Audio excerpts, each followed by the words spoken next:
저번 시간에 그 파우스트 다 봤나요? 저번 시간에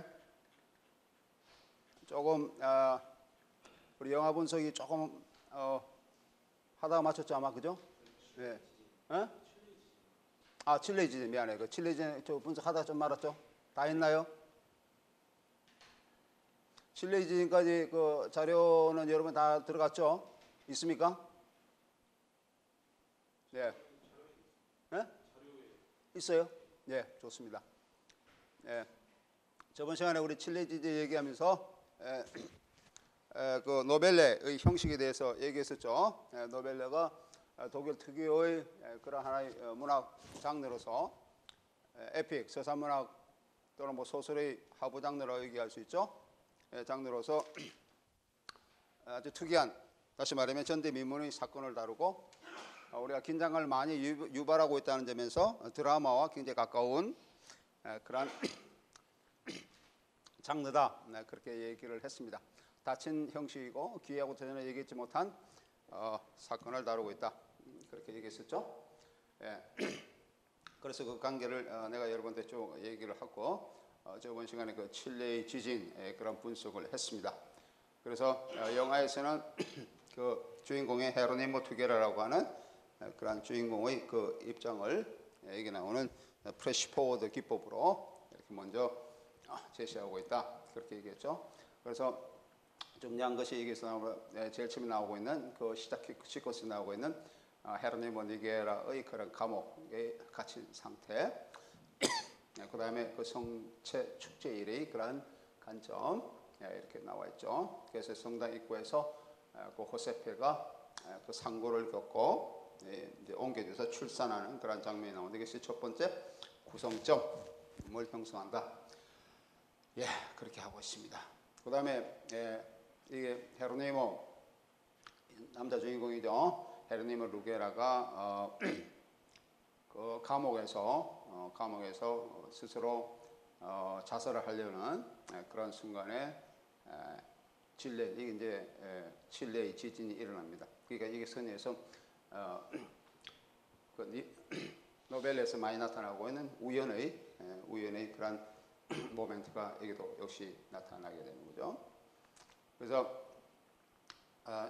여기서 1차 대지진, 2차 대지진 이렇게 이제 나타나는데 1차 대지진 시퀀스는 시나리오의 두 번째 구성점. 첫 번째가 아까 그 여자 주인공의 그런 호세페의 그런 성체 축제의 상고. 두 번째가 이게 나오는 대지진 시퀀스가 두 번째 구성점을 이렇게 이어지게 나타나게 됩니다. 그래서 시각적인 요소를 상당히 영화니까 상당히 강화시키고 있죠. 그래서 감옥에서 호세페의 탈출 과정이 나타나고 루게르의 그런 탈출 과정이 각각 나타나서 변형적 몽타주. 호세페도 감옥에 갇혀 있죠. 호세페도 그런 아주 불경한 죄를 지었다는 의미에서 호세페가 갇혀 있고 헤로니모 루게라도 역시 범죄인으로 감옥에 갇혀 있는데 이 지진에서 두 사람 다 이제 탈옥을 하게 되는 그런 것을 보여주고 있습니다. 이런 탈옥 과정이 각각 몽타주 형식으로 이어지게 되고 호세페가 자기가 낳은 아이를 다시 찾는 과정 이런 것들이 이제 구체적으로 나타나게 됩니다. 그래서 돈나 호세페와 헤로니모 루게라가 이제 행복한 재회를 이렇게 이루고 있죠. 행복한 재회를 이루는 과정이 낭만주의적으로 묘사되어 있습니다. 이런 행복한 과정이 이제 이렇게 나타나게 되고, 이 과정이 이제 우리가 영화에서 보면은 두 사람이 이제 호숫가에서 이렇게 만나는 그런 장면이 나타나요. 조금 이따 다시 한번 보겠습니다. 그다음에 따탄 돈나 호세페와 헤로니모 루게라는 또 다른 그런 부부를 만나게 되죠. 그래서 동 페르난도하고 안네 돈나 엘비레를 만나게 되는데 이제 그 자기의 아들을 이렇게 이제 젖동냥한다 그럴까요? 젖을 물려가면서 이렇게 서로 교우하는 그런 것으로 이루어집니다. 내가 조금 전에 얘기한 거예요. 영화에서는 누게라와 호세페의 만남이 작은 호숫가에서 이루어지고 이 장면은 크로즈되면서 위에서 조망하는 카메라 샷으로 인해서 주관적이고도 전지적인 시각이 겹쳐지는 이중적인 시각을 보이고 있습니다. 특히 호세페의 환희는 호세페가 아니라 목가적인 주변 환경과 어우러서 유토피아의 의미를 가미시키고 있고, 죽음과 새로운 삶이 이 만남의 시퀀스입니다. 누게라와 호세페의 그 탈옥에서 각각 다른 감옥에 갇혀 있다가 탈옥에서 서로 만나게 되는 그 과정이죠. 이것이 이제 유토피아적으로 극단적으로 죽음과 삶이 이렇게 대비되고 있습니다. 그 다음에 이제 이 사람들이 이제 마지막 시퀀스에서는 죽게 되죠. 그래서 이 사람들이 이제 그게 그 지진이 어느 정도 멈추고 난 다음에 그 지역에서 예배를 드리게 되죠. 그 캐톨릭의 예배를 드리게 되는데, 도미니카 교회에서 앞으로 불행을 방지를 하기 위한 엄숙한 미사가 수도원 주교에 의해서 이렇게 이제 진행되게 되는데, 여기서 보면은 호세페와 니르네면 그들이 살아나서 다시 함께 되기 위해서 감사하며 누구도 열정적인 기도를 올리지만은 그 지진, 어제 일어난 그 지진을 세계 심판의 단순한 전조라고 부르며, 앞으로 세계의 그 멸망, 흔히 해서 아포칼립스라고 그렇게 얘기하죠. 우리가 신학적 의미에서는 에샤톨로기라고 얘기하는 세계 심판의 전조라고 하며, 악한 사람을 처벌해야 된다고 하는 그런 주장이 그 주교가 얘기를 해야 되는데, 주교가 얘기를 하게 되는데, 이게 있어서 굉장히 뭐랄까요, 괴로움을 느끼는 그런 관점을 보여주고 있습니다. 나중에는 이제 두 사람이 다 이제 죽음을 당하게 되죠. 근데 이제 영화에서는 돌아 맞아 죽는 호세페와 누게라가 크로즈업되고 있습니다. 이들이 서사의 마지막에 있는데 분명히 끝나지는 않아요. 분명히 끝나지는 않고, 이건 소설에서도 마찬가지죠. 내가 노벨레의 특징이 그 마지막 결말 부분이 상당히 열린 형식으로 이루어졌다, 그렇게 얘기를 하고 있는데, 영화에서도 마찬가지입니다. 따라서 주인공의 미래도 불분명하게 제시되고 있고 암시될 뿐이다. 앞으로 어떻게 될 것이니 암시될 뿐이다 라고 얘기를 하고 있습니다. 내가 이제 얘기했죠. 바로크 문학 이후로 사용되어진 신학적인 내용의 세속화, 세쿨라리지용 데어 테올로기라고 얘기할 수 있죠. 신학적 내용 세속화의 문학적 토포스가 이 영화에서 강하게 나타나고 있고, 이 하인리히 폰 클라이스라고 칠레 지진 1807년도 작품인데, 이 저자인 하인리히 폰 클라이스는 고전주와 낭만주 사이에서 독자적인 그런 문학적인 그런 길을 걸은 사람이라고 얘기를 할 수 있습니다. 그런 있어서 구제될 수 없는 사람은 지금 자신에 대한 강한 회의를 나타내고 불안정한 삶을 영위하는 그런 인생을 살았죠. 그는 고전주의 예술법칙을 깨뜨리고 새로운 예술 형식을 얻으려고 노력하였고, 자기가 얻는 새로운 형식을 통해서 당대의 문제점을 극복하고 있습니다. 그게 창작하던 인물보다는 표현 대상에 역점을 두고 있다라고 하는 것이 이제 이 사람의 작품의 좀 특징이에요. 실내 지젤스는 헤로니모 누게라나 돈나 호세페의 사랑 얘기가 중요하게 하지만, 러브 스토리가 상당히 중요하게 하지만은 인물 중심의 사건을 진행하거나 인물 자체를 묘사하거나 설명하지 않습니다. 사건 표현이죠. 표현 대상에 그렇게 관점을 두고 있습니다. 제일 처음 시작하고 이렇게 합니다. 이거는 이제 노벨레에서 시작하는 그런 그 글귀예요. 칠레 왕교 시도 산티아고에서 수천 명의 사람들이 희생된 저 1647년에 대지진이 막 일어나는 순간의 일이었다. 어떤 범죄로 고소당한 젊은 스페인인 헤로니모 누게라는 감금되어 있는 감방의 기둥 옆에서 막 목을 메어 죽으려고 하고 있었다라고 하는 그런 것을 시작하죠. 여기 본 것처럼 클라이스는 인물을 설명하면서 자기 이야기를 끌어나가는 것이 아니라 사건을 중심으로 표현 대상에 역점을 두고 있습니다. 또한 그는 대상을 파악할 때 합리적인 사고가 아닌 감정에 대부분 의존하고 있는 특징을 보이고 있습니다.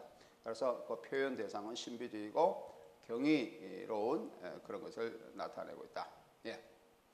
크라이스트의 신비적 경이로운 표현 방법을 선택하고 있다는 점에서 낭만주의와 상당히 유사점을 보이고 있으나, 그는 사실적인 표현 방법을 구사함으로써 낭만주의를 넘어서서 사실적으로 또 나아가고 있습니다. 클라이스는 대상을 서술하는 데에 있어서 언어가 얼마나 미흡한 것을 인식하고 언어를 통해 진실을 전달할 수 없을 때에는 표정, 몸짓, 침묵 등의 비언어적 수단을 이용하고 있습니다. 그가 이용한 중요한 비언어적 수단은 사물 상징과 흔히 해서 사람이 이제 혼절하게 되는 그런 말을 못하게 되는 그런 상태. 독일어로는 온마흐트라고 얘기하는데, 또는 온매히팅, 시투아치온 그런 상태로 나오고 있습니다. 이런 내가 여기 놓은 이런 예입니다. 요거 내가 여러분들한테 올려놨으니까 한번 참여해 보도록 하세요.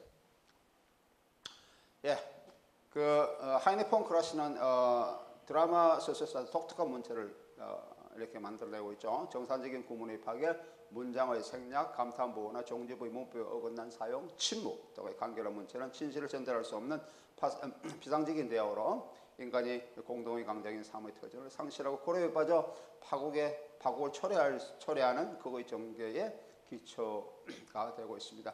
그 작품 속에서는 수수께끼 같은 모호한 혼돈으로 가득 차 있을 뿐만 아니라 어떠한 이념을 표방하고 있지도 않으며 또한 신의 섭리에 대한 인간의 사명을 부각시키지도 않고 있다. 예. 작품 칠레의 지질에서는 죄 없는 사형 선고를 받고 죽음을 직면한 살아가는 두 연인이 진이라는 덕분에 목숨을 구하고 비인도적인 사회질서를 한 청원이나 잊어버려 낙원 같은 곳에서 재결합하는 낭만주의적인 그러한 유토피아적 모멘트를 보여주고 있습니다. 그래서 이제 그 마지막 부분에 다시 예배를 드리는 순간에 여러분들이 살해를 당하고 있는 그런 것을 보여주고 있죠. 크라이스트는 지진 같은 자연현상과 살인을 사용하는 인간의 행동을 다 같이 무섭고 예상할 수 없는 그런 것으로 나타나고 있다라고 하는 자연지진이라는 그런 자연현상. 그리고 어떤 사회에서 공동체에서 어떤 사건에 대해서 거기에 대한 흔히해서 그 속죄양이라고 그럴까요? 이것을 찾으려고 하는 인간의 그런 모습과 행동, 이것이 같은 유사한 것을 보여주고 있다라고 얘기를 할 수가 있습니다.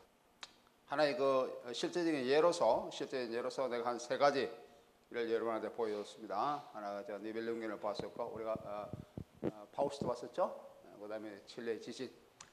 특히 이제 하나는 중세문학, 하나는 고전주의 이런 것이 우리가 그 표현주의적 시각에서 그다음에 여성 1970년대 여성 운동, 여성 그 시네로마 또는 페미니즘 영화의 그런 관점에서 이제 보았는데, 네 번째로서 이 부분도 내가 올려놓도록 하겠습니다. 네 번째로서 텍스트의 변형으로서의 문학의 일환. 이제부터는 조금 이론적인 부분으로 좀 들어가도록 하겠습니다. 텍스트의 변형, 트랜스포마치온이라 그렇게 하고 있죠. 텍스트의 변형. 그래서 텍스트가 새롭게 의미를 부여되는 것을 얘기를 합니다.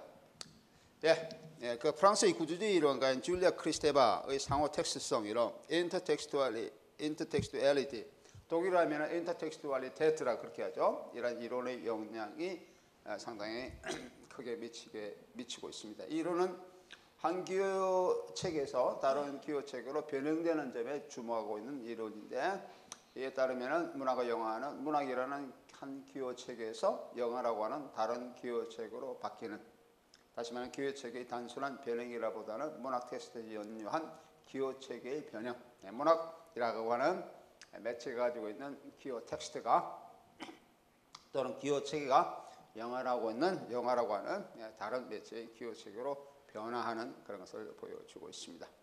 텍스트 읽기는 텍스트의 체계를 구성하는 것이다 라고 하는 거죠. 요즘 줄리아 크리스테바, 우리 흔히 얘기해서 뭐 초기 포스트 모더니즘 이론, 프랑스의 텔켈 그룹에서 나타나고 있는 이러한 이론들인데, 이런 것이 우리가 이 시간에 이론적으로 중점적으로 보게 될 상호 매체성 이론의 직접적인 연관성을 지니고 있는 그런 이론이라고 얘기를 할 수 있습니다.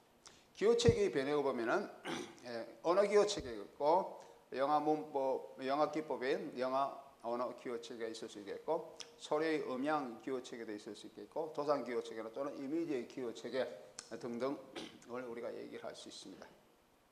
이런 기호체계들이 바뀐다라고 하는 겁니다. 문학이 갖고 있는 이러한 기호체계가 영화에서 나타나고 있는 기호체계로 바뀐다라고 하는 거죠. 우리 흔히 얘기해서 우리가 문학 언어라는 게 있잖아요, 그죠? 문학 언어가 있고, 영화도 하나의 텍스트에 우리가 생각한다 그러면 영화도 영어 언어가 있습니다. 그럼 영어 언어, 우리가 문학 언어는 문자로 나타나고 있는 건데, 영어 언어는 문자로 나타나는 것이 아니죠. 영어 언어는 여러 가지 영화의 그런 기법, 카메라 기법들은 또는 카메라 시각. 그러니까 우리가 문학에서 소설 관점에서 보면은 뭐 1인칭, 3인칭 관점, 1인칭도 뭐 허구적 1인칭이라든지 작가적 체험적 1인칭이라든지 3인칭 우리가 얘기할 때도 우리가 여러 가지 관점에서 3인칭을 얘기를 할 수가 있습니다. 이런 것도 것처럼 영화에서도 이러한 관점이 나타나는데, 하지만은 굉장히 유사성을 가지고 있지만은 그래도 같은 건 아니고 차이를 보이고 있다. 변형되어진다라고 하는 거죠. 트랜스포메이션. 특히 소리의 기호 음향체계 같은 것은, 이거는 소리는 우리가 문학에서 잘 나타나고 있지는 않잖아요, 그죠? 우리가 소리, 물론 문학도 청각 이미지를 보여줄 수, 우리가 상상하게 만들고 그렇게 이미지화 시킬 수는 있습니다만은, 영화에서는 그것이 더욱더 뚜렷하게 소리의 그런 음향 기호체가 많이 나타납니다. 우리 흔히 해서 뭐 배경음악이라든지 소음이라든지 기타 등등 배경음악, 표제음악, 주제음악 이런 것이 상당히 많은 차이를 보여주고 있습니다. 이미지 기호체계도 역시 마찬가지죠. 문학 이미지가 영화 이미지에서 나타날 때 다른 그런 관점으로 보여진다라고 얘기를 할 수 있습니다. 이런 게 이제 바뀐다라고 하는 거죠. 그럼 우리가 앞으로 보게 될 이러한 그 변형 과정에서 어떤 차이가 나타나는지 이런 것에 주의를 해야 된다라고 하는 겁니다. 문학과 영화는 문학적 텍스트에 새로운 의미를 부여하는 것이고, 그 새로운 지각은 바로 시청자가 의미를 문학적 텍스트와 다른 그 자체라고 간주하게 하는 것이다 라고 하는 겁니다. 문학은 다른 의미의 응집 상태에 있는데, 영화 속에서 문학이 서술되어지지만, 문학과 영화의 경우에서 영화라고 하는 그런 영화라는 매체 속에서 서술되어지만은 문학 매체가 지니고 있는 그런 서술과는 다른 서술이 나타난다라고 하는 것이죠. 다시 말하면 줄거리, 장소, 인물들이 문학에서 나타나고 있는 줄거리, 장소, 인물들이 영화에서 나타나서 그 의미가 중재되어지지만은 다른 전달 화법 속에서 중재되어진다. 같은 건 아니고 동일한 것은 아니다라고 하는 겁니다. 새로운 의미의 부여는 문학적 텍스트의 의미를 변형시키는 것이고, 축소 또는 뭐 확대시킬 수도 있는 그런 형식으로 나타납니다. 문학은 흔히 해서 그 상징적 기호 체계를 많이 지니고 있는데, 이 상징적 기호 체계는 독자의 능동적인 해석을 많이 요구하고 있습니다. 이에 반해서 이미지 중심의 도상적 체계인 영화는 이미지 중심의 도상적 체계인데, 이것은 관객의 수동적인 참여로 이루어진다라고 하는 거죠. 수동적 참여라고 하는 것은 앞에 나오는 우리가 문학에서 능동적 해석을 요구하는 그런 것보다는 조금 더 뭐라 그럴까요? 평이하게 우리가 해석하는 데 있어서 문학보다는 좀 평이하게 다가올 수 있다라고 하는 것을 보여주고 있습니다. 움직이는 이미지 그런 특성 코드 이런 것을 해석하는 것과 움직이는 이미지 언어를 배우는 것, 이런 것이 이제 우리가 문학과 영화에서 미학적 또는 문화적 하나의 그 교육의 중요한 요소라고 얘기를 할 수가 있습니다.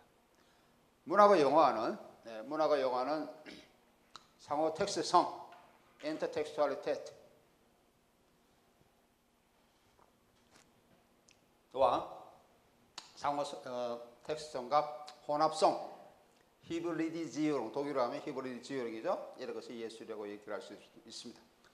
특히 후기 구조주의, 포스트 스트럭투럴리스무스, 해체주의, 데콘스트럭티비스무스, 후기 식민주의 또는 탈식민주의, 포스트 콜로니얼리스무스 이런 미학 이론에서 상호 텍스트적 관점 또는 혼합적 관점 이런 것이 많이 나타나게 됩니다.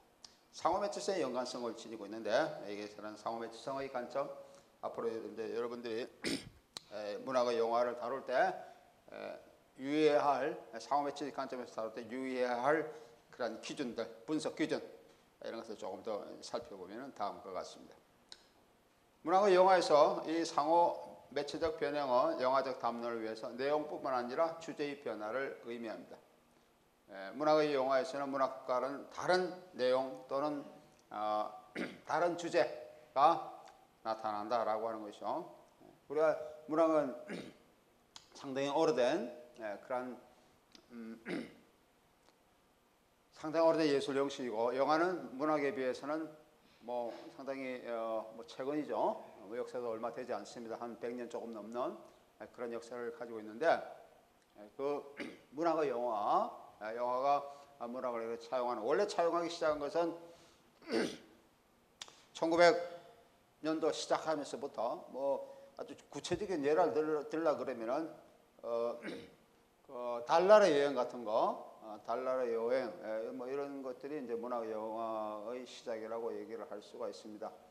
독일에서는 흔히 1910년대 또는 그 이전에 탐정 영화 이런 것들이 이제 문학 영화의 시작이라고 얘기할 수 있죠. 탐정 영화, 독일 영화 초창기 이런 것이 이제 많이 나타나게 됩니다.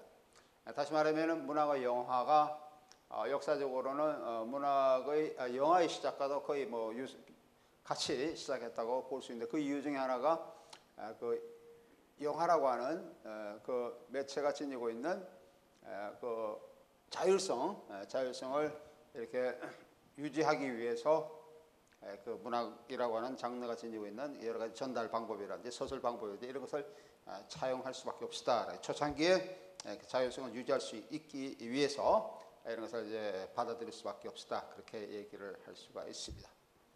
좌우간 문화가 영화는 그 이전의 것을 이렇게 수용하는 것이기 때문에 동일한 것은 아니다라고 하는 것이죠. 우리가 조금 전에 우리 이전에 앞전 시간에 우리가 몇 개 봤듯이 뭐 니벨룽겐이라든지 프리츠랑의 니벨룽겐의 영화 또는 뭐 모르나의 파우스트에서 그 게테의 영화 이런 게 하는 거, 그다음에 헬마 잔더스가 클라이스트의 칠레의 지진 이런 거 영화했을 때.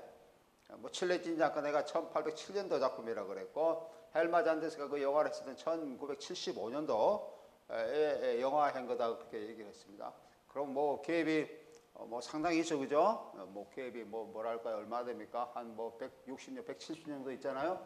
그렇게 시간대 있을 때 동일한 것은 아니다라고 하는 거죠. 그래서 그 칠레 지진 영화가 하이닉 폰 크라이스트가 생각했던 그런 내용과 주제를 그대로 보여주는 것은 아니다. 변화가 있다라고 하는데 그럼 그 변화가 뭐냐? 그런 차이가 뭐냐? 이런 것을 우리가 파악하고 분석해 내야 된다라고 하는 겁니다. 무슨 말이겠죠? 네.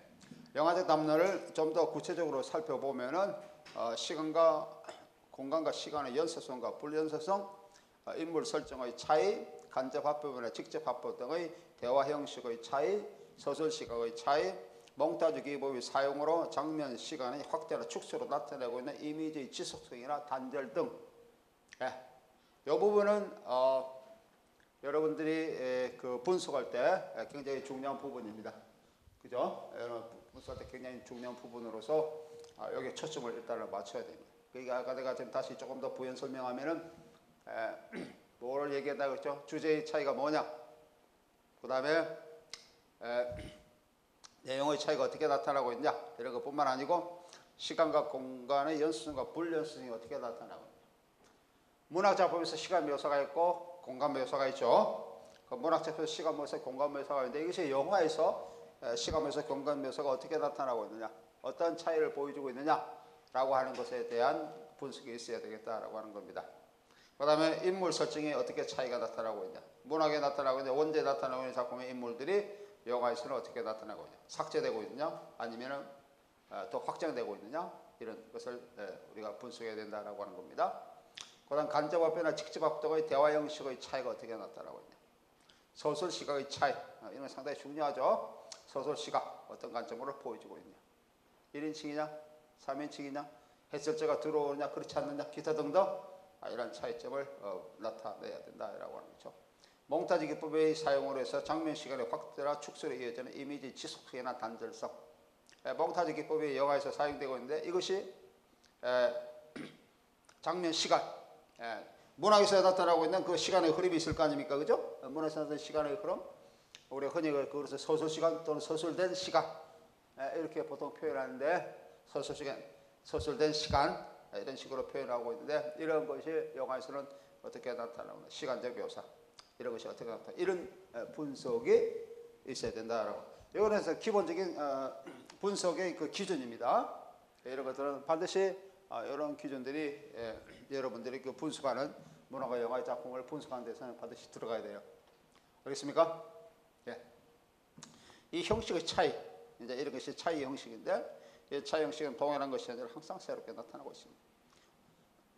모든 예술에서 그렇듯이 문학과 영화에서는 문학과 영화의 사후관계는 창조적으로 나타나고 있죠. 창조적으로 변형이 나타나고 있는 상호 매체성, 상호 매체성은 상당히 창조적인 역동성 있는 그런 이론이라고 얘기할 수 있는데, 창조적으로 변형이 나타나는 상호 매체성 그 자체가 다시 또 다른 유형의 상호 매체성을 분석하는 모델이 된다라고 얘기를 할 수가 있습니다. 이처럼 상호 매체성은 새로운 예술 모델을 지속적으로 제공하고 있다라고 얘기를 할 수가 있어요. 그래서 오해 걸 다시 조금 더 확대해서 보면은 아까 내용과 주제의 변화를 우리가 찾아봐야 된다 그랬고, 그다음에 공간과 시간의 연속과 불확실성을 우리가 찾아봐야 된다 그랬죠. 여기에서는 문학에서의 공간과 공간 묘사가 영화에서는 어떻게 나타나고 있나, 영화에서는 어떤 차이를 보여주고 있느냐.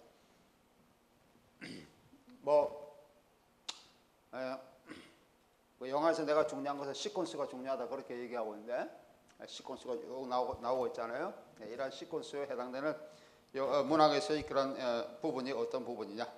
그런데 그 시퀀스를 이렇게 뭐라 할까요? 서술하고 있는 시퀀스에는 시간과 장소가 나타나게 되는데, 시간과 장소를 나타내고 있는 그러한 서술 부분이 어떻게 차이가 나타나고 있냐. 이런 것을 첫 번째로 분석을 하고, 그럼 차이가 나타났다 그러면은 여러분들이 그것을 분석을 했다 그러면은 왜 이런 차이가 나타나고 있느냐, 이런 차이를 보임으로 해서 나타나고 효과는 뭐냐라고 하는 거죠. 또는 효과라는 것은 시각적 효과뿐만 아니고 미학적 효과를 얘기합니다. 미학적 효과는 어떻게 나타나고 있냐, 그 미학적 효과가 이렇게 여러 군데서 이제 이어지게 되겠죠. 차이가 한 군데가 아니고 여러 군데 나타나고 있는데, 그 여러 군데 나타나고 있는 이러한 것들이 모여서 어떠한 새로운 의미를 창출하고 있는가, 그것을 나타내고자 하는 작가의 의도는 무엇이냐라고 하는 거죠. 작가의 의도, 흔히 여기서 intention, 독일어는 intention을 얘기합니다. 작가의 의도, 왜 이런 것을 얘기하는, 왜 그 이러한 의도가 그 작가가 살고 있는 시대, 그 작가가 살고 있는 시대, 예를 들면 표현주의면 표현주의, 아니면 뭐 전후문학이면 전후영화면 전후영화, 아니면 뭐 뉴저먼 시네마, 누벨바그, 뭐 기타 등등 어떠한 유형, 아니면 영저먼 시네마, 뭐 이런 것에서 그 시대적으로 시대가 보여주고 있는 시대의 의미가 있을 거 아닙니까? 그죠? 우리가 살고 있는 시대의 의미는 뭐 30년 전에, 아니면 뭐 50년 전에, 100년 전에 살고 있던 그 사람들의 시대적 의미가 다르죠. 그 시대적 의미가 무엇이냐 라고 하는 것, 시대 정신이 무엇이냐, 이런 것과 연관돼서 어떤 새로운 미학적 효과가 이 영화 속에, 문화가 영화 속에 나타나고 있느냐, 이것이 분석되어야 된다는 겁니다. 그렇죠? 네. 그러니까 여러분들이 문학과 영화에서 해야 될 게 상당히 좀 양이 많습니다. 적지 않습니다. 이거 문학 작품 먼저 읽어야 되고, 이제 영화가 있으면 영화를 분석을 해야 되고, 서로 비교를 해야 되고, 차이를 찾아야 되고, 아까 이런 내가 지금 얘기하고 있는 부분들, 이런 부분들에 대해서 그 차이점 분석이 있어야 된다라고 하는 거죠. 시간 묘사에서 우위를 차지하고는 문학과 공간 묘사에서 우위를 차지하고는 영화 사이의 차이점이 어떻게 나타나고 있냐라고 하는 거죠. 문학은 시간 묘사를 아주 잘 할 수 있는 그런 매체입니다. 문학만큼 시간 묘사를 잘 할 수 있는 매체는 아마 드물 것 같아요. 그죠? 문학에 뭐 문자의 묘사를 해서 얼마의 시간이 흘렀다, 10년이 지났다, 20년이 지났다, 100년이 지났다, 아니 심지어 1000년이 지났다, 이러면 뭐 그대로 지난 게 되는 거죠. 하자면 영화에서 하루 이틀을 모르겠는데 영화가 1년을 묘사하려고 그러면, 시간의 흐름을 묘사하려고 그러면은 뭐 자막으로 하면 간단하지만은, 자막도 문학적 기법이죠. 하지만 영화가 가지고 있는 그런 영화 언어 또는 이미지로 묘사하려고 그러면은 이건 보통 힘든 일이 아닙니다. 달력을 뭐 계속 떼야 되겠죠. 달력 떼는 걸 계속 보여주는지, 아니면 밤낮 바뀌는 걸 계속 반복해서 보여주는지, 뭐 천년이면 감당 못하죠. 하여튼 그런 것을 보여줘. 하지만은 공간 묘사에서 영화처럼 탁월한 매체는 없다라고 그래요. 그죠? 영화는 뭐 이런 장소를 한 번만 쫙 이렇게 카메라로 비추면은 다른 사람에게 그 장소에 대한 묘사에 대한 설명이 필요가 없습니다. 아주 구체화되고 있기 때문에. 하지만 거꾸로 우리가 문학적 서술로서 이 장소를 묘사한다 그러면 이건 굉장히 복잡해요. 어려워요. 일일이 모든 걸 다 문학적 문자로 서술을 해야 된다 그러면 이건 보통 문제가 아니죠. 그처럼 차이가 있다라고 하는 시간 묘사, 공간 묘사, 이런 것이 분석이 돼야 돼요. 인물 설정의 차이, 문학과 영화에서 각각 등장하는 인물들의 차이, 핵심 중심핵 또는 위성에서 차지하는 기능 등등 이런 것들이 어떻게 나타나고 있냐. 조금 있다가 우리가 중심핵, 위성핵 이런 분석도 할 텐데, 중심핵과 위성핵 이런 분석도 할 텐데, 중심핵과 위성에서 나타나고 있는 인물들이 어떠한 차이를 지니고 있느냐라고 하는 것에 대한 분석이 있어야 된다라고 하는 겁니다. 그다음 중심핵은 내가 여기 조금 있다 중심핵 위성에 이걸 조금 줄여 보면은 이렇게 얘기할 수 있죠. 중심핵 위성에 중심핵은 위성은 이렇게 있습니다. 이거 내가 좀 간략하게 표시한 건데 서사 방향 있죠. 여기 이제 서사 방향이에요. 서사 방향이고 이게 이제 처음 시작하는 중심핵, 마지막 중심핵, 위성핵이 이렇게 나타나고 있죠. 위성핵, 위성핵이라는 것은 위성처럼 중심에서 이제 맴도는 것처럼 문화작품에서는 들어왔지만은 나타나고 있는 그런 사건이지만은 빼도 그렇게 전체적인 흐름을 파악하는데 커다란 지장을 주지 않는 그런 사건들을 얘기합니다. 하지만 중심핵은 한두 개 하나라도 빠지면은 내용의 의미가 전달되지 않는 그런 사건 이런 것들이 중심핵 중요하다는 얘기예요. 중요한 사건의 흐름을 얘기를 하는 것입니다. 중심핵은 서사구조의 중심지 또는 이어 부분으로서 서사의 방향을 이어가는 분기점이 되고 있습니다. 예를 들면 영화에서 주인공은 어떤 행위를 할 수도 있고 그렇지 않을 수도 있는데 고전적인 서사 뒤에 나오는 고전적인 서사 뒤에 나오는 중심핵은 앞에 나오는 중심의 결과로 나타나게 되는 거죠. 그러니까 이런 중심핵이 쭉 흘러가는데 문학적 서사에서 또는 영화적 서사에서 중심핵이 흘러가는데 뒤에 나오는 중심핵은 앞에 나오는 중심핵의 결과로 나타난다라고 하는 겁니다. 그런데 하나가 빠지면은 그 어떤 결과적 의미를 초래하는 그런 사건이 생략되는 것이기 때문에 의미 전달이 되지 않는 것을 얘기를 한다라고 얘기를 할 수가 있습니다. 그 다음에 이제 간접화법이나 직접화법 등의 서사 형식의 차이를 나타내고 있죠. 우리가 물론 문학의 영화에서 문학 작품은 특히 소설 같은 거죠. 소설 같은 것은 뭐 대부분 다 산문체로 되어 있죠. 산문체로 되어 있고 그것이 이제 영화로 전환하면은 대화체로 이제 바뀌죠. 그래서 산문을 대화체로 하는 과정에서 그 형식이 어떻게 나타나고 있냐. 그러니까 문학적인 묘사를 영화에서는 시나리오 작업을 거쳐서 이제 조금 이따 우리가 시나리오 분석 때 시나리오 작업을 거쳐서 이렇게 영화적 대사, 영화적 표현법으로 바꿀 때 그게 상당히 많은 압축 과정이 들어옵니다. 그죠? 영화적인 그런 내용, 전달 과정, 사건 해석, 사건의 발단, 뭐 이런 기타 등등 이런 것들이 회화적으로 나타날 때 전체적으로 나타나지 않고 압축되어진다라고 하는 겁니다. 압축되어지는 건 이런 것에 나타날 때 어떤 부분이 압축되어지고 있고 어떤 부분이 상당히 또 강하게 드러날 수도 있죠. 또는 의도적으로 어떤 사건을 이렇게 영화적인 그런 표현 방법으로 또 확장시킬 수도 있겠죠. 그럴 때 어떤 차이가 나고 왜 그렇게 했느냐라고 하는 그런 부분들이 분석이 있어야 되겠다라고 합니다. 그다음 서술 시각의 차이를 얘기합니다. 주석적 서술 시각 이번 상당히 중요한 부분입니다. 주석적 서술 상황. 그래서 우리가 autoriale et situation 그런 표현을 쓰는데 autoriale et situation 주석적 서술 상황 이렇게 얘기하고 있는데 autorial이라는 것은 모든 것을 이제 전지적으로 이렇게 보는 것을 얘기를 하고 있죠. 그래서 작가적인 의미로서의 그런 것을 보여주고 있습니다. 그래서 주석적 서술은 일반적으로 보고적 서술 형식을 취하고 있습니다. 이 형식 속에서 텍스트의 서술에 적극적으로 개입하면서 주석을 하는 서술자 또는 내레이터가 영어적 표현은 내레이터가 존재하는 것을 의미합니다. 내레이터는 문학의 호구적 세계와 작가와 독자의 현실 세계의 경계선에 서 있는 자. 그러니까 문학적 세계와 작가의 세계의 경계선에 서 있는 자. 다시 말하면 문학책이라는 그런 제2의 현실 또는 환상적 현실에 현실에 발을 딛고 있는 작가가 그게 개입하는 것을 얘기를 하는 거죠. 그래서 경계선에 서 있다라고 합니다. 두 번째 소설 상황은 1인칭 소설 상황이 있습니다. Die Erzähl, ich erzähl die Situation이라고 그렇게 얘기하고 있는데 1인칭 소설 상황은 등장인물들 한 사람이 이렇게 이제 소설을 이끌어가는 것을 얘기하고 있죠. 1인칭 소설자는 체험, 관찰 또는 전에 들은 것을 소설하는 것을 보여줍니다. 전에 들은 것을 소설하는 것을 얘기를 합니다. 어떤 사람이 두 사람이 얘기를 하는데 자기가 체험한 것, 또 어떤 전에 들은 것, 내가 이런 얘기를 들었는데 한번 들어봐 하면서 얘기를 전달하는 과정. 그건 1인칭 소설 시스템이라고 얘기할 수가 있죠. 그런 시스템이 쭉 이어지는 그런 것을 보여주고 있습니다.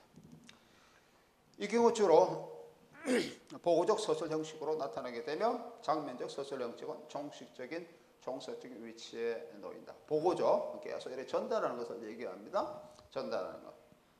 장면적 소설 형식은 장면에 상당히 묘사를 치우치는 그런 것인데 이게 보고 1인칭은 주로 보고하는 그런 방법으로 많이 나타나게 있기 때문에 보고적 소설 형식을 많이 보여준다라고. 세 번째는 인물 시각적 소설 상황을 얘기할 수 있습니다. 인물 시각적 소설 상황. Die personale Erzählsituation을 보여주고 있죠. Die personale Erzählsituation. 소설자가 얘기에 직접 기억하는 것이 아니고 개입하는 것이 아니고 인물 시각적 소설자는 등장인물 뒤에 물러나서 소설자의 존재를 독자가 의식하지 못하게 하는 그런 것을 얘기를 합니다. 이 경우는 독자는 자신이 무대에 올라가 있는 것 같은 환영을 가지고 자기가 무대에 있다라고 하는 그런 같은 그런 환상을 가지게 된다 이런 뜻이죠. 그래서 자신이 특정한 등장인물의 눈을 통해서 텍스트의 세계를 관찰하고 있다라고 하는 그런 환영을 지니게 됩니다. 등장인물의 어떤 특정한 등장인물이 이렇게 보여주는 아주 자세하게 마치 무대적 상황을 이렇게 이제 묘사하는 것 같은 이런 같은 그런 환상 속에 이 작품에 들어가는 것을 얘기를 합니다. 이런 것이 이제 인물 시각적 소설 상황, personale Erzählsituation이라고 얘기를 할 수 있습니다. 이 경우 특정한 등장인물은 직접 소설한 것이 아니라 그 사건을 그의 의식 속에서 투영하는 것을 얘기를 합니다. 이러한 소설 상황에서는 소설의 보고 형식보다는 장면적 소설 형식이 우위를 지니게 된다라고 하죠. 장면적 소설 형식. 아까 얘기해서 보고적 소설 형식이 중요하게 나타나는 것이 1인칭 소설 상황이 보고적 소설 형식이 가장 중요하게 나타나고 있다고 그렇게 얘기를 했는데 여기 나오고 있는 인물 시각적 소설 상황에서는 1인칭 소설 상황에서의 그 보고 형식보다는 장면적 소설 형식이 더 많이 또는 우위에 나타나게 된다라고 얘기를 할 수가 있어요. 장면적 소설 상황으로 묘사되는 사건이 독자의 상상의 세계로 승화하게 되는데 그것을 인물 시각적 이렇게 하는 인물적 소설 상황을 직접성의 환상이라고도 그렇게 얘기를 합니다. 독일어로 하면 Die Illusion der Unmittelbarkeit라고 얘기를 할 수 있죠. 직접성의 환상. 직접성의 환상이라는 것은 마치 자기가 무대 위에서 직접적으로 그런 장면을 보는 것 같은 환상을 불러일으키는 소설 형식이다라고 얘기를 할 수가 있습니다. 우리가 좀 더 구체적으로 작품을 하나 예를 들려고 그러면은 카프카, 프란츠 카프카. 혹시 여러분들 프란츠 카프카 작품 읽어본 사람이 있어요? 성도 있고 뭐가 있습니까? 변신, 그죠? 아메리카, 유형지에서 굉장히 많죠. 프란츠 카프카 작품들이 굉장히 많은데 프란츠 카프카 작품들 내가 나중에 미셸 하네케의 성이라는 작품이 있습니다. 프란츠 카프카의 작품을 영화한 거 그것도 한번 같이 보여주겠습니다. 보여주면서 그걸 분석하는 시간도 좀 갖겠는데 그런데 영화를 보면은 장면들, 그 영화보다는 그 소설에서 보면은 그 K라고 하는 그 주인공이 주인공이 이렇게 얘기 전달하는 방식, K를 통해서 전달하는 방식이 어떤 장면들을 묘사하는 거죠. 특히 장면이라는 것은 무대 속에 나오는 것을 아주 자세하게 보여줍니다. 그래서 보호 형식보다는 상황을 묘사하는 거죠. 상황을 아주 자세히 보여주기 때문에 그것을 아주 유심하게 읽는 독자는 자기가 그 장면들을 아주 세세하게 이렇게 상상하면서 글을 읽어 나가게 된다라고 하는 그런 기법. 이런 기법들이 내가 조금 전에 얘기했던 인물 시각적인 서술 기법. 그 서술자가 얘기에 직접 개입하는 것이 아니고 딜로 물을 나면서 마치 서술자가 있는지 서술을 하는데 서술자가 있는 걸 눈치채기 못하게, 독자가 눈치채기 못하게 그렇게 얘기를 전달하는 방법. 아주 특이한 그런 방법을 인물 시각적 서술 상황, 독일어 하면 디 페르소날레 에어첼 시투아치온이라고 얘기를 한다. 알겠죠? 예. 이와 유사하게 내가 문학적 서술 방법 한 세 가지로 나누어 봤는데, 이와 유사하게 영화에서도 한 세 가지로 크게 나누어 볼 수가 있다. 나누어 볼 수 있다. 그렇게 얘기를 할 수 있습니다. 첫 번째, 주석적 서술이 영화적 서술, 카메라 서술에서 주석적 서술이라는 게 있습니다. 소설에서 3인칭 서술자인 전지적 서술자와 유사하게 아까 그 전지적 서술자를 얘기했었죠. 유사하게 영화에서도 전지적 서술자가 있습니다. 이 서술자는 외부 시각을 자유자재로 다루면서 서술될 것을 모두 알고 있으며 전개될 서술 내용을 스스로 선택하고 배열합니다. 간격은 컷이나 몽타주로 외부 시각을 관찰할 수가 있습니다. 하나 예를 들어서 지가 베르토프라고 하는 러시아 구성주의 시대의 감독이 있죠. 그 사람의 영화 중에 카메라를 든 사나이라고 하는 영화가 있습니다. 카메라를 든 사나이. 혹시 본 사람 있나요? 카메라를 든 사람, 네, 다음 시간 잠깐 한번 보여줄게요. 카메라를 든 사람은 말 그대로 영화에서 카메라맨이 있죠. 카메라맨을 주인공으로 하고 있습니다.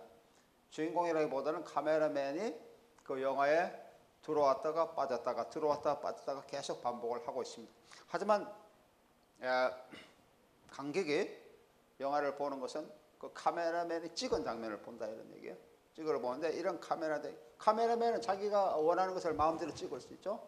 이 사람은 그냥 평지에서 찍기도 하고 어쨌든 높은 산에 올라서 찍기도 하고 높은 건물에 올라서 찍기도 하고 자유자재로 움직입니다. 이 사람을 보여주는 거. 카메라맨이 전지전능으로 보여주는 것을 보게 되는 거.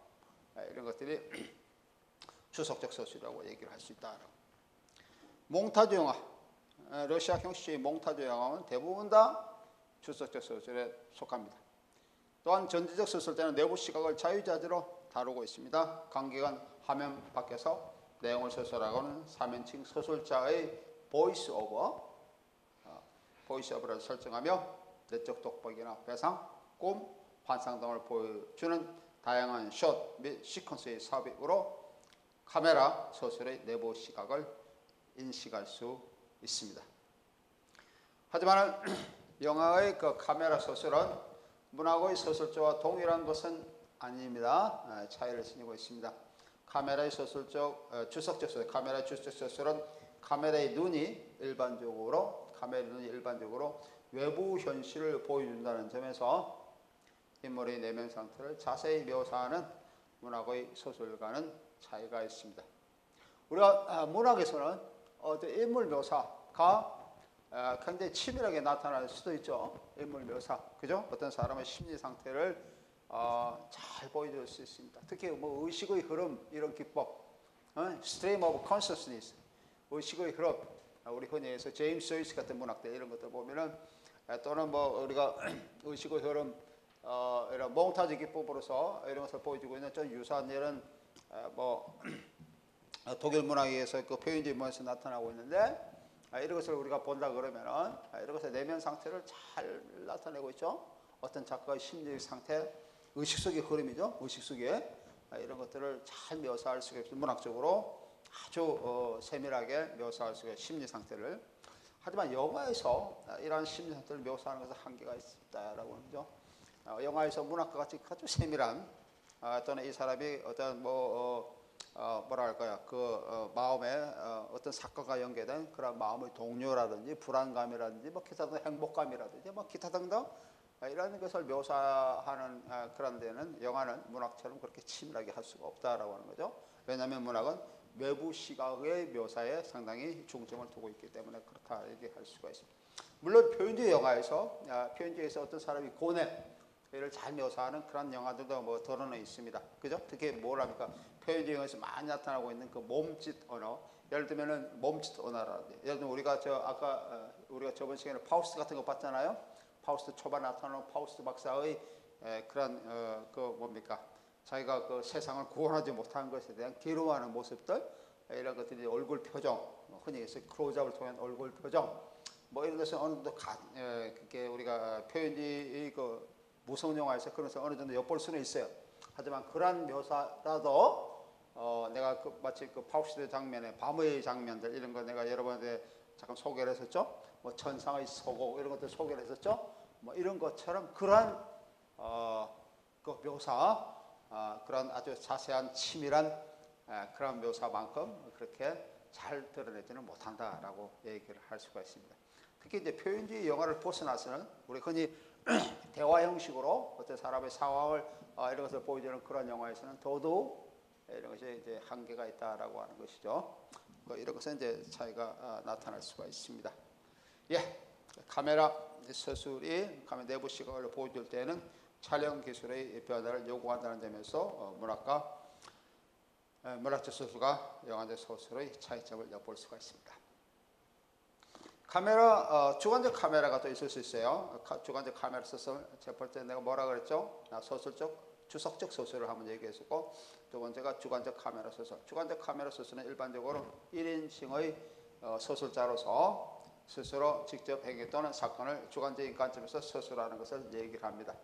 이것은 문학에서 내가 아까 좀 설명했었던 1인칭 서술 상황과도 좀 유사한 것이라고 볼 수가 있어요.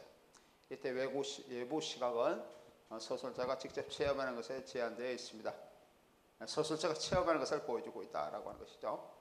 내부 시각은 1인칭 서술자가 사건에 직접 연관된 인물의 시각에 제한되어 있습니다. 이 카메라 서술은 일반적으로 영화에 굉장히 많이 나타나고 있죠.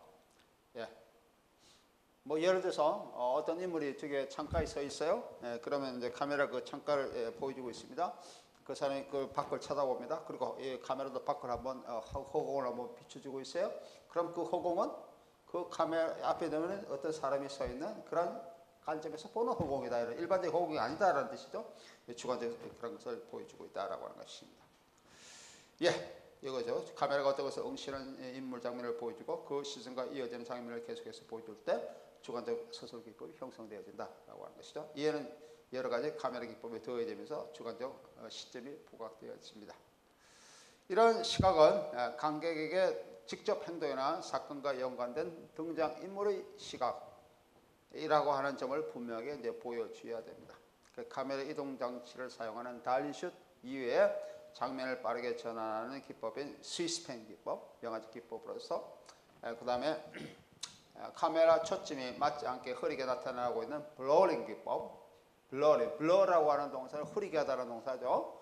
블러링 기법 또는 아웃 오브 포커스 기법, 그 포커스를 흐리게 하는 기법을 얘기합니다. 포커스를 희미하게 만드는 거예요. 어떤 사람이 혼절할 때, 기절할 때 특히 이게 자기가 바라보는 그런 현실이 뿌옇게 나타나는 그런 것도 가끔씩 보이죠. 그거는 그 사람의 주관적인 바라봄이 그렇게 보인다라고 이제 관객에 전달하고 있는 거죠. 그걸 아웃 오브 포커스 기법이라고 얘기할 수 있어요. 그런 것들. 그다음 또 뭐가 있습니까? 핸드헬드 카메라 등의 카메라 흔들기. 다시 말하면 카메라 쉐이크 또는 카메라 블러 기법. 뭐 카메라가 막 흔들리는 그런 기법 있잖아요. 이런 것들은 우리가 주관적 기법이라고 얘기를 할 수가 있습니다. 그런 기법도 여러분들 영화에서도 많이 나타나고 있죠. 그래서 영화 분석할 때 뭐 문화가 영화에서도 그런 게 나타납니다. 우리가 조금 전에 우리 칠레의 지진은 조금 다른 경우라 볼 수 있어요. 칠레의 지진은 그 지진이 일어났을 때 아까 조금 그런 것이 보였어요. 조금 흔들림이 보였어요. 물론 그 지진이라는 그런 그 뭐랄까요? 아주 움직이는 땅이 지축이 흔들리는 그런 상황을 묘사하기 때문에 그렇게 이제 보여졌는데 그것을 아까는 좀 전지전능적인 상황에서 보여졌어요. 여러 사람이 어떤 특정한 사람이 아니고 카메라 그 감독의 관점에서 이렇게 전체적인 상황에 이런 흔들림을 보여주고 있는 것은 흔들기라도 그런 전지전능적인까지 보여주고 있는 카메라 쉐이크라고 볼 수 있고, 그것을 어떤 특정한 사람의 눈으로 아까 얘기하는 그 호세페라든지 또는 뭐 루게라든지 헤로니모 루게라라든지 뭐 이런 사람의 관점에서 보여준다 그런다면은 그것은 우리는 주관적 기법이라고 얘기를 할 수가 있다라고 하는 것이죠. 등은 카메라를 어깨나 허리에 매어 찍는 기법, 고정 화면을 일그러지게 만드는 기법으로서 관객에게 주관적 시점을 보여주고 있습니다. 뭐 영화제로서는 뭐 스티브 스필버그의 라이언 일병구하기, Saving Private Ryan 이런 거, 영화에서 특히 인천 상륙작전 이런 것들, 이런 기법들은 카메라 쉐이킹이나 아웃 오브 포커스를 이용한 주관적 서술의 예라고 얘기를 할 수가 있습니다. 라이언 일병 구하기 뭐 이런 것들은 이제 장례식장으로 시작하잖아요. 뭐 장례식장이고 묘지에 그 공동묘지에 이제 찾아가서 이제 묘지석 할머니를 보면서 어떠한 사람의 주인공을 통해서 눈을 통해서 이제 그 뭡니까? 라이언 일병 구하기라고 하는 그런 사건이 전개되는 전투씬으로 직접 들어가는 장면으로 시작하는데, 시작하자마자 이제 그 상륙 자체에 나타나고 있는 그러한 장면들, 이런 것들은 카메라 쉐이킹 또는 아웃 오브 포커스를 보여주고는 좋은 주관적 서술의 예이다라고 얘기를 할 수가 있습니다. 이런 주관적 카메라의 움직임은 현실을 주관적으로 또는 관객의 시점으로 바라보게 합니다. 이러한 움직임은 행동하는 인물과 위치를 바꿔서 그 인물의 시점을 받아들이고 이러한 시점을 미정상을 통해서 나타내고 있습니다. 관객은 카메라의 시점과 동일시되게 되죠. 우리 그 페인지 영화 중에 무르나우라는 사람이 있습니다. 무르나우의 그 영화 F.W. 무르나우의 그 표현적 영화의 마지막 남자 Their Last Man 1924년 작품인데요. 이 작품의 시작 시퀀스에서 주관적 카메라의 움직임을 볼 수가 있습니다. 이 작품이 이제 첫 시작 시퀀스에서 호텔 로비에서 내려오는 그런 장면으로 보여주고 있는데, 호텔 로비에서 내려온 엘리베이터 문이 열고 거기에 나온 사람들로 가득 찬 호텔 로비에서 호텔 입구의 그 해저문까지 이르는 그런 장면, 호텔 로비에서 해저문까지 이런 장면에서 장면은 이런 움직임을 보여주고 있는 하나의 예입니다. 그래서 호텔 엘리베이터 타고 내려오는 장면이 있어요. 엘리베이터를 타고 내려오는데 그 엘리베이터 타고 쭉 내려오는 장면은 그 사람의 시점에서 보여주고 있는 거다라고 하는 거죠. 앞에 탄 사람이 그 사람이 이제 시점을 보여주고 있어서 그 당시에는 그 허리에 카메라를 묶는 그런 기법을 사용을 했어요. 이때까지는 카메라를 고정시키고 있었던 패닝 숏의 그런 관점에서 보통 많이 기술적인 문제에서 카메라가 무겁기 때문에 그 당시에 그런 걸 했는데, 최초로 허리에 묶는 카메라를 이동하는 카메라를 사용한 그런 최초의 영화가 마지막 남자, 표현주의 마지막 남자라고 얘기를 할 수 있습니다. 무르나우의 마지막 남자는 옛 체제, 도우맨이죠. 도우맨의 카이저 수염 또는 유니폼으로 상징화되고 있는 옛 체제라고 하는 것은 빌레름 왕조 체제, 프로이센의 마지막 그런 왕인 빌레름 왕 옛 체제에서 새로운 체제, 다시 말하면 그 공화국이죠. 바이마르 공화국이라는 새로운 체제. 그 새로운 체제가 영화에서는 후임으로 들어온 젊은 도우맨으로 이제 바뀌는데, 나이가 많은 도우맨이 새로운 도우맨한테 밀려나게 되는. 그래서 그래서 이제 마지막 남자라는 제목이 이제 그런 남자예요. 마지막 남자라는 것은 뭡니까? 왕정 체제, 프로이센 제국의 왕정 체제가 이제 마지막 왕제를 상징하고 있는 알레고리적 인물로서 나타나고 있죠. 그 사람이 이제 프로이센 제국의 그런 모습을 하고 있습니다. 제복도 그런 제복이고, 흔히 카이저 수염이라고 하는 코수염도 그렇게 달고 있는 그런 사람인데, 이제 바뀌면서 고통스러운 사회를 다루고 있습니다.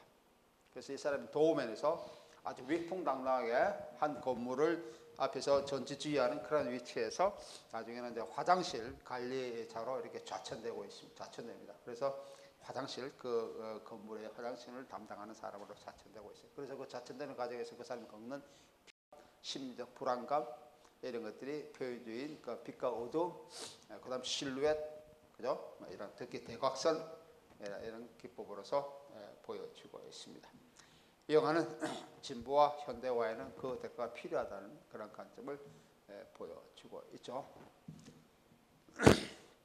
그 다음에 또 프랑스 누벨바그나 독일의 뉴제먼 시네마에서 볼 수 있는 그 시스템의 흔들림, 그 다음에 움직임의 불규칙성, 이런 것도 주관적인 카메라를 보여주고 있는 하나의 예라고 얘기를 할 수 있습니다.